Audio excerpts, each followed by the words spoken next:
Bom, pessoal, então tensão de referência do que é, né, o que se trata a tensão de referência e para que serve no nosso dia a dia, na nossa vida prática do profissional, do reparador. Né? Porque uma coisa é a tensão de referência para quem trabalha com reparo de unidade de comando, né, que precisa entender os pormenores do circuito eletrônico. Outra coisa é o que para que serve efetivamente no dia a dia, na hora que nós estamos precisando fazer um diagnóstico ou de um componente ou até da própria unidade de comando. Então, a tensão de referência, ela tem funções diferentes dependendo do componente que ela esteja lá disponibilizada, né, no circuito. Então, vamos ver aqui primeiro como quando se trata de um interruptor, por exemplo. Então, nós podemos fazer aqui, nós temos aqui o circuito de medição, tá certo? Que nós vamos aqui denominar como CM, ok? Lógico que isso aqui é uma estrutura que nós vamos fazer aqui bastante básica. Então, nós temos o circuito de medição, nós temos aqui o nosso interruptor, tá certo? Que vai levar para a unidade de comando, certo? Informação. Digamos que isso aqui seja um terra, certo? Então, ela vai enviar um sinal de terra para a unidade de comando para indicar algum estado de algum componente. Como, por exemplo, isso acontece que eu me lembro bem, acontece na linha Volkswagen no sistema com nos veículos com sistemas 1AVI, 1AVS e MP9, né? Para quem não conhece, são veículos lá de 97, mas é o que veio aqui agora na minha cabeça. Então, lá naquele circuito, se nós, com o interruptor em circuito aberto, com ele desligado, se a gente testar aqui, nós vamos ver uma tensão aqui, tá certo? Uma tensão que, se não me falha a memória, na ordem de 3 volts e meio aproximadamente, tá certo? Então, se eu chegar lá, eu vou ver uma tensão de 3 volts e meio. Da onde é que vem essa tensão? O interruptor, ele é alimentado? Não, essa é exatamente a tensão de referência, certo? Então, normalmente aqui nós vamos ter uma resistência, tá certo? Ok? Que é chamado de pull-up, tá certo? Então essa resistência é alimentada com uma tensão, via de regra 5 volts, tá certo? Então esse resistor, tá certo? Então ele envia uma tensão de referência para o circuito, para que na hora que o interruptor esteja desligado, o circuito precisa ter uma referência, tá certo? Porque se não tiver nenhuma referência, se isso aqui simplesmente tivesse circuito aberto, vai haver uma flutuação no circuito, certo? Então, o resultado na saída, tá certo, do circuito de medição, vai ser um resultado todo irregular. Então, ele precisa ter uma tensão de referência, que no caso vai ser essa tensão, que vai sofrer uma leve queda aqui por causa do resistor, da resistência do resistor, tá certo? Então, essa tensão está disponível. Na hora que a gente faz a ligação, na hora que o interruptor é ligado, né? Então, na hora que o interruptor é ligado, então é enviado um terra, esse massa aqui, ok? É enviado para o circuito de medição e ele fica sabendo que esse interruptor foi ligado, tá certo? Então, na hora que ele liga e desliga, uma hora eu vou ter o terra para o circuito, outra hora eu vou ter a tensão de referência, que é para poder o circuito, digamos assim, ele se situar, para que o circuito possa ter um referencial e saber no momento em que foi desligado, que foi ligado e que foi desligado o interruptor. Nesse caso aqui, desse exemplo, que nós estamos seguindo, que eu falei que é desses sistemas mais antigos, ele vai servir para indicar que a borboleta está em repouso ou não. Que lá é um TBI semi-eletrônico, inclusive nós temos um vídeo que eu vou deixar na descrição. Nós temos um vídeo no nosso canal sobre esse TBI, né, onde nós fazemos o teste de valores, né, de resistência, tanto do potenciômetro quanto do próprio interruptor. Né? Mais uma vez que está lá no veículo, quando nós estamos lá com a tomada ligada, um dos pinos, né, que é exatamente o que envia o sinal do interruptor, com o circuito em aberto, ok? Com o sensor, com o interruptor desligado, se nós medirmos aqui, nós vamos ver uma tensão na faixa de 3,5 volts. Para nós no dia a dia, na prática, né, para que isso vai servir para o profissional que está querendo diagnosticar, né, no caso uma falha ligado a esse componente, né? Então muitas vezes a gente precisa, né, ou melhor, nós sempre precisamos ter a certeza de que a unidade de comando está trabalhando de forma correta, né, que ela está idônea. E um dos passos vai ser, além de examinar o componente, eu tenho que examinar o circuito do componente. Então, no momento que eu tenho essa informação aqui, que eu sei que existe uma tensão de referência, que precisa ter essa tensão de referência, né, de 3,5 volts nesse caso aqui, certo? Então, se eu chego aqui com o interruptor em aberto e meço aqui e não existe essa tensão, e uma vez que eu tenho o circuito, né, entre a tomada do TBI, nesse caso aqui, e a unidade de comando, né, que vamos fazer aqui um delineamento aqui, né? Então, digamos que aqui seja, certo? A tomada da unidade de comando. Então, na hora que eu testo esse circuito, né, e vejo que o circuito está ok, o condutor está ok, né, mas eu não tenho essa tensão de referência, então eu tenho muito provavelmente um problema relacionado à unidade de comando, tá certo? Lógico que sempre quando a gente chega a esse ponto em que eu tenho o componente em perfeitas condições, né, eu tenho o circuito em perfeitas condições e o provável defeito na unidade de comando, eu tenho que fazer o teste de alimentação elétrica, né, da unidade de comando. Tanto todos os massas como as alimentações positivas, seja ela 30, 15 ou via relé. Não é isso?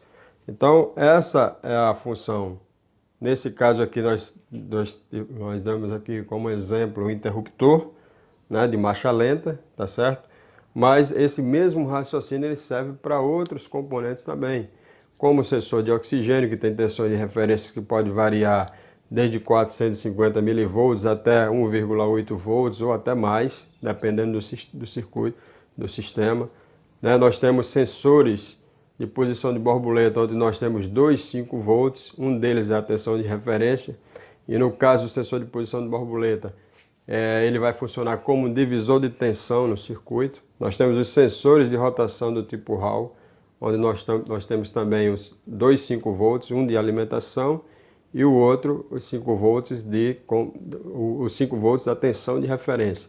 Então vamos até ver aqui como é que vai funcionar lá no caso do sensor do tipo Hall.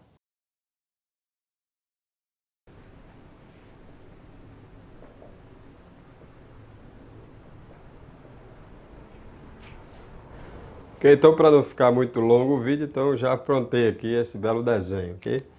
Bom, então nós temos aqui a tomada do sensor Hall, certo? Então aqui nós temos, como nós podemos ver aqui, 5 ou 12 volts, porque existem sensores Hall, do tipo Hall que trabalha com 5 ou 12 volts, tá certo? Então alimentação positiva. O massa pode ser, aqui eu fiz na unidade de comando, mas ele pode também ser um massa externo, ok? Mas normalmente vai vir da unidade de comando. E aqui eu tenho um circuito com a tensão de referência, ok? Que vai chegar aqui normalmente no pino do centro, mas não é regra, como a gente sabe, né? Para quem não sabe, não é regra o fio de sinal, né? O sinal ser no pino do centro.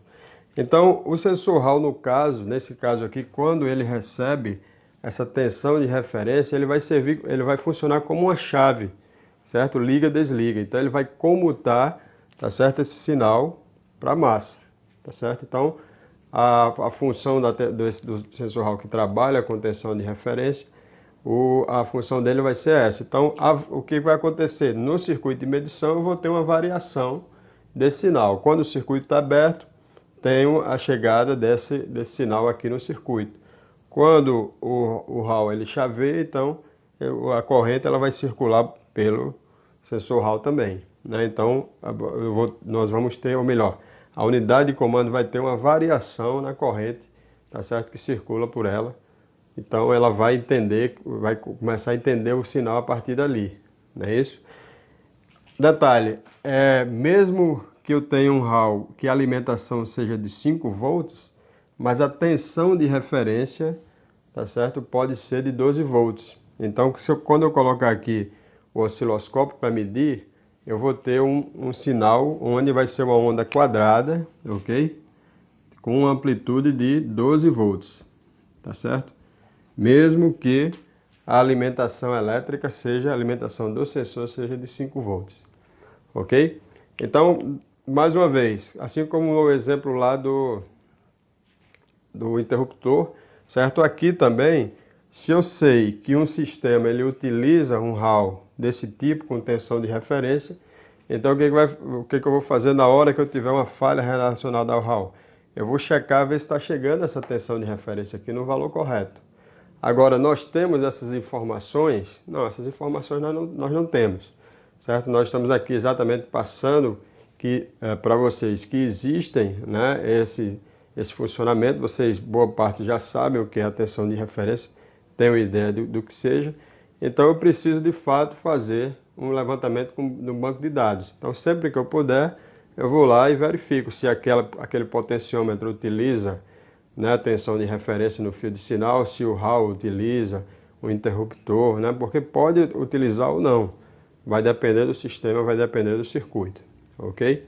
Então, essas informações são bastante importantes, porque na hora do diagnóstico do componente, porque eu vou ter lá o DTC lá com a informação de uma falha X no componente. E se eu sei que ele trabalha, nós vamos verificar o quê? Primeira coisa que nós vamos verificar num componente, quando ele é um sensor do tipo que recebe alimentação para poder trabalhar, né? Esses sensores do tipo passivo, certo? Então, nós temos que verificar, a primeira coisa, a alimentação, positiva e negativa. Tem? Ok. Certo? E o sinal de retorno. Agora, se for um tipo de sensor que trabalha com tensão de referência, então eu também tenho que verificar essa tensão de referência. Se a tensão de referência não está chegando na tomada, então eu preciso fazer o quê? Avaliação da continuidade do chicote, desse ponto da entrada na central até a tomada do componente, né? Se está tudo ok com esse circuito, então provavelmente eu tenho um problema relacionado à unidade de comando, certo? Então, a gente sabendo esses pormenores de um circuito, né, de um circuito de um determinado componente, fica muito mais fácil de você chegar a um diagnóstico preciso. É lógico, quanto mais informação, mais preciso fica o diagnóstico, né? Algumas pessoas perguntam se eu trabalho com reparo de unidade de comando. Eu não trabalho com reparo de unidade de comando e o meu entendimento do circuito eletrônico da central é muito pouco. Agora, o meu objetivo é exatamente o quê? Aprender o máximo e passar para os meus alunos o máximo sobre o circuito externo da central. Porque é onde estão a maioria dos defeitos, a verdade é essa. A maioria dos defeitos estão relacionados ao que está para fora da unidade de comando. Ou a alimentação elétrica da unidade de comando, aí eu tenho bateria, tenho alternador, tenho uma série de componentes que estão envolvidos no circuito elétrico, né, e o que está da unidade de comando para fora. Então a maioria dos problemas estão aí. Né, e o pessoal se preocupa muito com reparo de unidade de comando. Né? Dá problema, lógico que dá problema, lógico que existe o mercado, mas muitas vezes os problemas estão relacionados, né, à parte externa ou então ao equilíbrio elétrico da unidade de comando eletrônico, certo?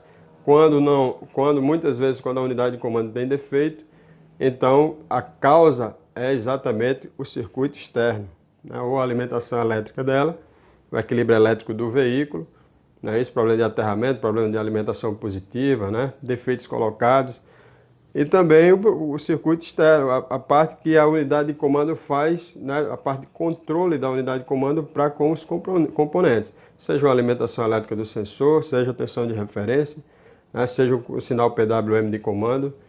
Então é isso que as pessoas, os profissionais, eles precisam aprender, porque boa parte dos defeitos boa parte da dificuldade de se resolver os problemas estão por não conhecer bem, né, o circuito elétrico, como é que funciona, certo? Então, no caso da tensão de referência, que é o objetivo aqui nessa nossa aula, é para que você tenha essa consciência, Agora, como eu falei anteriormente, nós não temos normalmente esses valores de tensão de referência. Nós precisamos, sempre que possível, fazer o levantamento, assim como a gente faz com o uso do osciloscópio, que nós não temos, nem sempre nós temos todas as informações, né? Então eu preciso fazer o meu banco de dados. Ok, pessoal? Então, espero que essa aula tenha servido para acrescentar mais conhecimento para vocês, ok? No nosso curso, essa aula vai estar na plataforma também. Para quem está fazendo o curso IDEA, então, se houver alguma dúvida, é só em contato conosco, para que a gente possa dar o suporte necessário. Forte abraço, sucesso, bom estudo!